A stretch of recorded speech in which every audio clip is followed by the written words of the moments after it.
ফের প্রতিবেশীকে বাবা সাজিয়ে উঠছে ভোটার লিস্টের নাম। এবার দক্ষিণ চব্বিশ পরগনার কাকদ্বীপের ঘটনা বলে জানা যাচ্ছে। কাকদ্বীপে 85 নম্বর বুথে এই ঘটনা। সঞ্জয় দাস এবং এই সঞ্জয় দক্ষিণ চব্বিশ পরগনার জেলা পরিষদের সদস্য। 20 নম্বর আসন থেকে তৃণমূলের জয়ী হন সঞ্জয় দাস। গোবিন্দপুরের বাসিন্দা বাসুদেব দাস বিডিওর কাছে অভিযোগ করেছেন এই বাসুদেব দাস। আর এই বাসুদেব দাসকেই বাবা বানিয়ে 2002 সালে ভোটার লিস্টের নাম। সঞ্জয়ের দাবি, ছোট বয়স থেকে তিনি বাংলাদেশ থেকে এসেছেন। সঞ্জয় দাসের দাবি তার নাম বা তার বাবার নামও বাসুদেব দাস। আর এই বাসুদেব দাস যিনি অভিযোগ করছেন, তিনি বলছেন তাকেই বাবা সাজিয়ে ভোটার লিস্টের নাম তুলেছেন এই সঞ্জয়। কি অভিযোগ আসছে শুনবো। দেখিনি আমি তো জানিনি পড়াশোনা, তেমন আমাদের যে সব পড়াশোনার লোক আছে বা ঘোরাঘুরি, তারা দেখলো যে আমার নাম বাসুদেব দাস করে ও আমার বাবার নাম বানিয়ে ও নাকি আমার ছেলে। হ্যাঁ, আমার নাম বাসুদেব দাস, ওর বাপের নাম নাকি বাসুদেব দাস।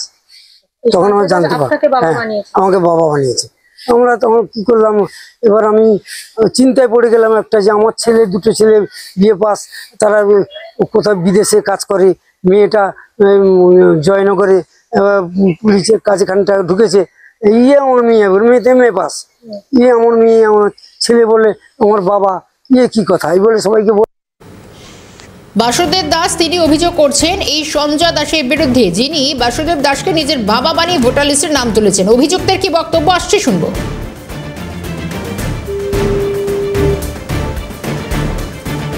আমাদের এত সামর্থ্য ছিল না, আজও নেই। আমরা খুব কষ্ট করেই জীবনযাপন করি এবং সেভাবেই এখনো আছি। মায়ের হাত ধরেই আসা, এবং আমরা অত্যন্ত দরিদ্র পরিবারের ছেলে। আমাদের এত সামর্থ্য ছিল না, আজও নেই। আমরা খুব কষ্ট করেই জীবনযাপন করি এবং সেভাবেই এখনো আছি। এই ধরনের অপপ্রচার বা রাজনৈতিক অভিসন্ধিমূলক আচরণ, আমি মনে করি এটা একটা শুধুমাত্র একটা মানুষ করা বা বদনাম করার একটা চক্রান্ত ছাড়া আর কিছুই নয়। বিজেপি বিএলএ 2 এবং মণ্ডল সম্পাদকের দুপক্ষেরই বক্তব্য। চালু হতে এই সমস্ত দুর্নীতিগুলো আমাদের চোখের সামনে এসেছে। যদি এসআইআর না হতো, উনি বাবা হয়েই থেকে যেতেন, কোনোদিন না এসে বলতো আমি ওনার ছেলে, আমার জায়গা সম্পত্তি ভাগ দিতে হবে। সঞ্জয় দাস কত বছরে এসেছে সেটা তো আমাদের অনুমান নেই, কিন্তু উনি বাংলাদেশি এসে এখানে ভোটার লিস্টে নাম তুলেছেন এই বাসুদেব দাসকে দিয়ে বাবা সাজিয়ে উনি ভোটার লিস্টে নাম তুলেছেন। এইরকম কাকদ্বীপে প্রচুর রয়েছে। যদি সঠিকভাবে এসআইআর হয় এবং সঠিকভাবে যদি পুনরুদ্ধার করা যায়, প্রায় 60 থেকে 70% মানুষ ভোটাধিকার থেকে নাম বাদ দিতে হয়। কথা দিয়েছে, দেখছি। সঞ্জয় বাবু বলছেন যে তার বিরুদ্ধে যে অভিযোগ উঠেছে সেটা সম্পূর্ণ মিথ্যে, ভিত্তিহীন, এবং বিরোধীরা চক্রান্ত করে তাকে কলুষিত করার চেষ্টা করছে। সেটা বিডিও সাহেব দেখুন, আইনিভাবে তদন্ত করে দেখুক ভিত্তিহীন কিনা। সঞ্জয় দাস ইনি বাংলাদেশের বাসিন্দা, ওনার বাবা মা এখনো বর্তমান বাংলাদেশে রয়েছে। কি চাইছেন আপনারা? আমরা চাইছি সঠিক যেটা হবে সেই সঠিক সিদ্ধান্তেই চলুক।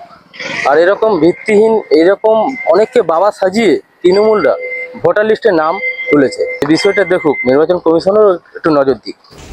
তৃণমূল জেলা সহ সভাপতির বক্তব্য শুনবো।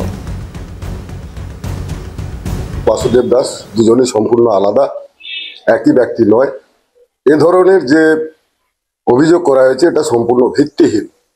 তাছাড়া বিরোধীরা চক্রান্ত করে গণতান্ত্রিক পদ্ধতিতে তৃণমূল সরকারের সঙ্গে লড়াইতে পেরে ওঠে না, তাই তারা বিভিন্ন রকম মিথ্যা চক্রান্ত করে মানুষকে ফাঁসানোর চেষ্টা চালিয়ে যাচ্ছে।